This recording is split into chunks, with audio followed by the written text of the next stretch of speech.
Riendekithia ria mbunge ya bururi ati seneti ibunjwo ni undu wa kuruta wira uria utari wayo riamukiritwo na uregani na kinyururi ni maseneta aria merumite keni ati matire hindi megwitikira wira wao uninwo ni ambunge. They are bandits attacking the responsibility and functions of the National Assembly, and we should call them as legislative bandits.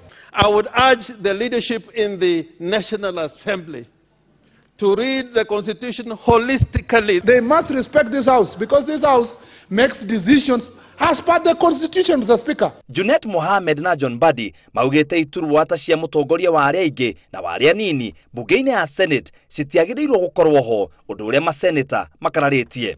These ones now who are masquerading in the corridors of the Parliament, Mr. Speaker, claiming to be leaders of majority and leaders of minority, Mr. Speaker, their mandate is based on what, Mr. Speaker? I appreciate our friends in the National Assembly are panicking because I hold an office of majority leader and Senator Orengo is holding an office of minority leader.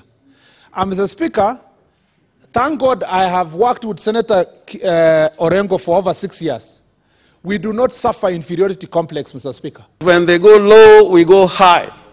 I would urge you, let us not look like we are discussing the National Assembly. Atongoria ya marauga mbunge ya Senate ina kamite iria ciagiriirwo gukorwo mbunge-ini nene tu riu makiendekithia gubunjwo gwa Senate na ithenya riayo kumbirwo kamite iria kurugamirira thirikari cia matura. The problem where we are is that we have a Senate that wants to expand its territory beyond what is in the Constitution. In fact, senators are now behaving like bandits, Mr. Speaker.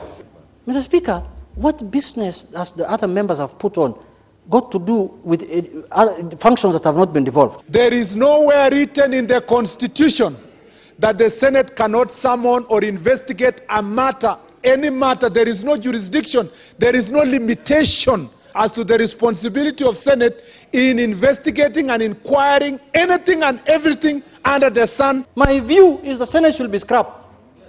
Is my view. So, Mr. Speaker, let us go to court. Let us make sure there are clarifications on this issue. We shall protect devolution. I support those that now that they have shown us the knife, we have no alternative but to go to court and have this matter determined once and for all. Riri tirita ria mbere mbunge ici cieri gukorwo cigiukanirira kuruwira utongoria na mahinya ma mbunge. He's feeling shy to be the chairman of Garbage Collection Committee. Ngiribotera Inooro TV, yetagwo muitiriri wa Wangari. To tell the Senate that this cannot go on, Mr. Speaker.